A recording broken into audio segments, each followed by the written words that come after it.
Hi there, this is Maxxpowa, and today we're going to take an in-depth look at the support class in Battlefield 3.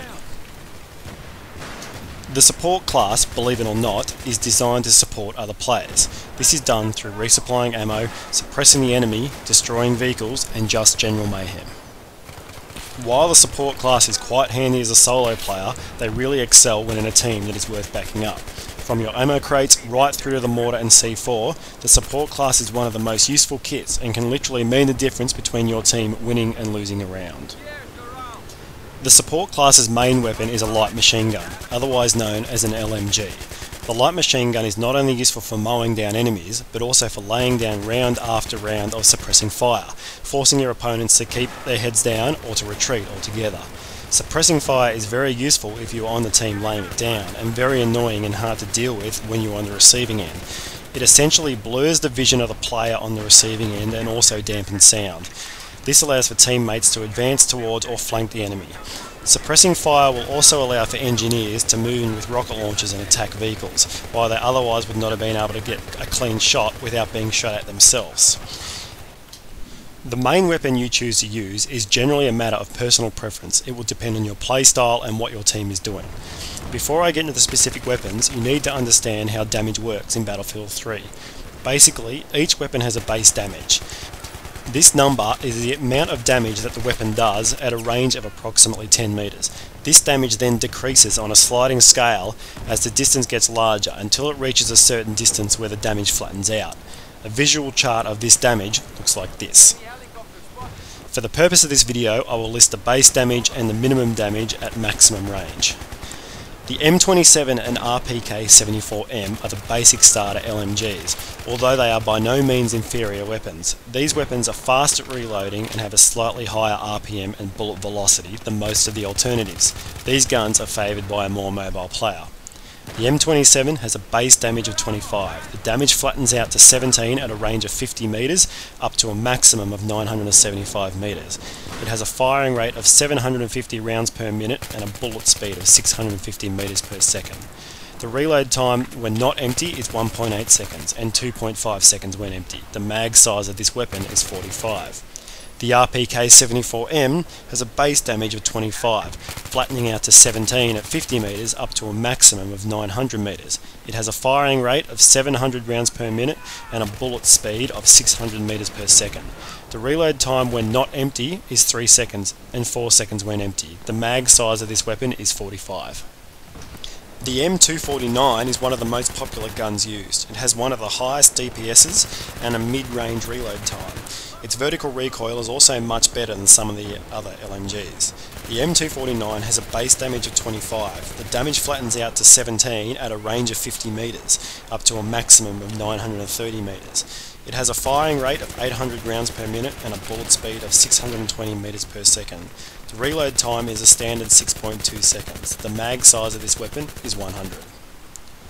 The Type 88 is generally an inferior version of the M249. It has a worse RPM of 650. Recoil is worse and a standard reload time of 7.4 seconds. I recommend not bothering with this weapon. However, once again, it is up to your personal preference.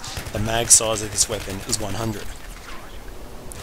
The M240B is very similar to the M249. The M240B does more damage per shot, but the RPM is reduced. The DPS output is roughly the same for both weapons. The weapon does, however, have a higher recoil. The M240B has a base damage of 30. The damage flattens out to 20 at a range of 60 meters, up to a maximum of 915 meters. It has a firing rate of 650 rounds per minute and a bullet speed of 610 meters per second. The reload time is a standard 6.2 seconds. The mag size of this weapon is 100. The M60E4 is a reasonably good all-round weapon. It does have a low RPM and a very low bullet velocity, and also a slightly longer reload time. However, the horizontal recoil is very small. The vertical recoil is also the lowest of the LMGs, but the recoil of the first shot of a burst is quite large. Be ready for it. The M60E4 has a base damage of 30. The damage flattens out to 20 at a range of 60 meters up to a maximum of 840 meters. It has a firing rate of 580 rounds per minute and a bullet speed of 560 meters per second. The reload time is a standard 7.2 seconds. The mag size of this weapon is 100. The PKP is my personal favourite of all the LMGs. It has the highest damage of any LMG and a very low bullet spread when using a bipod. Although, I would expect this to be changed in the next balance patch. It has a reasonably low reload time, but the worst recoil of all the LMGs. The PKP has a base damage of 34, the damage flattens out to 20 at a range of about 74 metres, up to a maximum of 840 metres. It has a firing rate of 600 rounds per minute and a bullet speed of 560 metres per second. The reload time is a standard 5.5 seconds. The mag size of this weapon is 100. Then we have the two newest LMGs, introduced in the back to car canned downloadable content. The QBB95 is good at both medium and long range. It has an average reload time and reasonable horizontal recoil. The vertical recoil is higher than the starting weapons, but lower on the first shot. The RPM of this weapon is fairly low, but this is compensated for by the high bullet velocity and the lower bullet spread while moving or firing from the hip. The QBB95 has a base damage of 25, the damage flattens out to 17 at a range of 50 metres, up to a maximum of 1005 metres. It has a firing rate of 650 rounds per minute and a bullet speed of 670 metres per second. The reload time when not empty is 3.8 seconds and 4.6 seconds when empty. The mag size of this weapon is 75. The MG36 is probably my second favourite LMG. It has a burst fire and single shot mode and is very similar to the starting weapons. The main difference is the extra rounds it carries and the reload time is a little longer. The MG36 has a base damage of 25, the damage flattens out to 17 at a range of 50 metres, up to a maximum of 825 metres. It has a firing rate of 750 rounds per minute and a bullet speed of 550 metres per second. The reload time when not empty is 3 seconds and 4.7 seconds when empty. The mag size of this weapon is 50. Of course, there are many other weapons you can choose from for the support class. These are the general weapons which are usable by any class and are not included in this guide.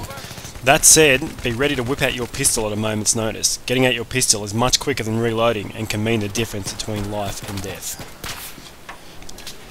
Attachments are also mainly a point of personal preference. The bipod is mainly suited to players who like to set up and sit in one spot for any period of time. They offer greatly reduced vertical and some horizontal recoil, and this results in better accuracy at long distances. The foregrip is mainly suited to a mobile player and also helps reduce recoil, but in the opposite way. It greatly reduces horizontal recoil and some vertical. I find that for weapon sights, I prefer the red dot or the holographic sights for support weapons. The zoom sights make it much harder to control recoil and I end up just getting frustrated, but once again, it depends on your playstyle. If you prefer to set up and fire at enemies from a long distance, then use a zoom sight with a bipod. If you prefer to stay mobile and most of your engagements are close to medium range, then use a standard sight with the foregrip. The IR scope used to be very handy. It has now been nerfed and only works at close distances. Its uses are limited except on the smallest of maps. The suppressor is also very handy if you're a mobile player, as it stops your position from being marked on the minimap whenever you fire. However, it reduces bullet velocity, which makes it much harder to hit targets from a long distance. However, the need to choose between this and the extended mags generally means that the suppressors are not used a lot. The flash suppressor reduces muzzle flash and stops you from being seen so easily by the enemy. It does not stop you from showing up on the minimap when firing. The laser sight increases accuracy when firing from the hip.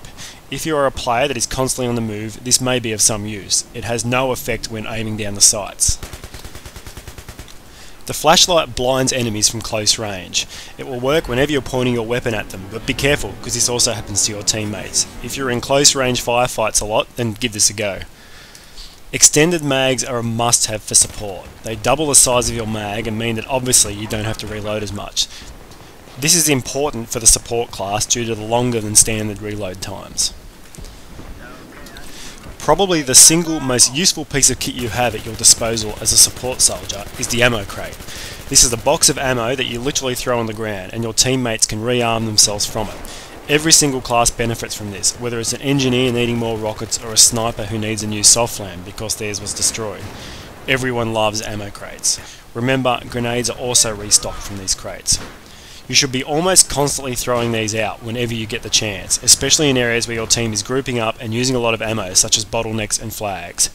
Every time one of your teammates restocks from your ammo crate, you receive 10 points and 20 points if it's a squad member. This will give you a continuous income of points during a round. The mortar is a very handy device. It is commonly used incorrectly and rarely used properly.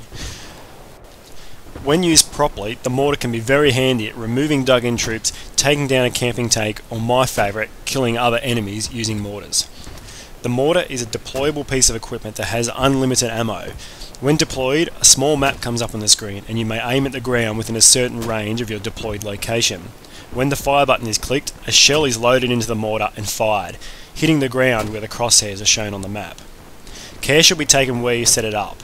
If a mortar is set up in a location close to a building or other obstruction, then parts of that building can fall down on you and injure or kill you. A little known fact is that the mortar also has two types of shells. The first is the standard explosive shell, the second is a smoke shell, which, as it sounds like, deploys smoke at the target location. Smoke is especially useful for providing cover for advancing teammates. You can switch between the two by hitting your change weapon key or the number 2 on your keyboard. Explosive and smoke rounds have different cooldown timers. This means you can flick between the two and almost be constantly firing shells. When you deploy a mortar, your location is shown to enemies on the minimap. This means it is very easy for them to find you. This is also useful for killing other enemies using a mortar. Before you spawn, find them on the map. Run to within mortar range and set up quickly and locate them and fire. This will usually one-shot them. I would recommend removing your mortar and playing on as normal after this, as they can do the exact same back to you. It is especially satisfying to kill the same mortar player over and over again if they are silly enough to continue setting up. C4 is probably my favourite item to use out of all the support class special items. It is especially handy for killing vehicles. The most common method is of course placing C4 directly on an enemy vehicle and detonating it. For a tank, you'll want to place at least 2 and preferably 3 C4 packs. Make sure you have retreated to a safe distance and detonate.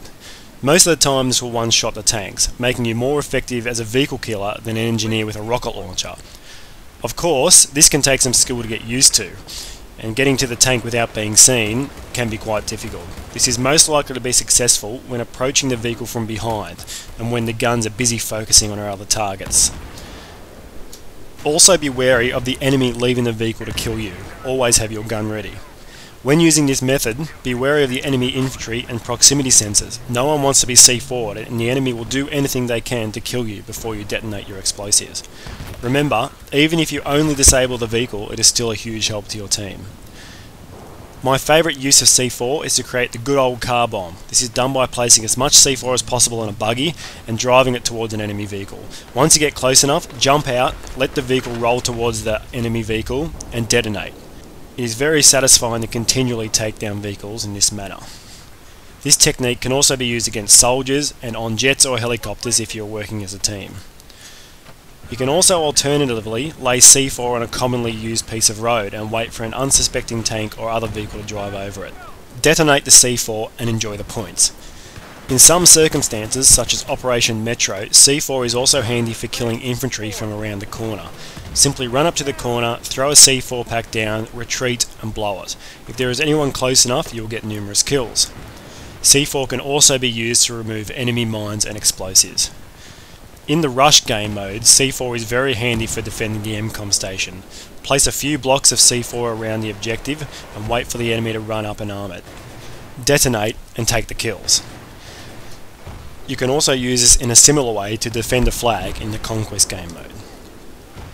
Claymore mines are anti-infantry mines. They are placed on the ground and when an enemy player runs over them, they explode. They are not always a guaranteed kill, but they do help for weakening an enemy and guarding rear entries to an area where you may be held up, such as the top of a building or a room. They are most effective when placed in high traffic areas, usually just around the corner, so the enemies will not have time to stop before running into them. Other good places are at the top of stairs, in dark areas, or near an enemy vehicle. I know I've said this a lot, but specialisations are very dependent on your playstyle. If you like to lay down suppressing fire, then choose a suppressing fire specialisation. If you want to carry around more grenades and C4, then use the explosive specialisation. My favourite is suppression. Suppressive fire specialisation increases the effectiveness of your suppressive fire effect. Players you shoot at will experience more screen blur and experience it sooner. This concludes my support guide for now. If you think I've missed anything or you have any questions, feel free to leave a comment. Thanks for watching.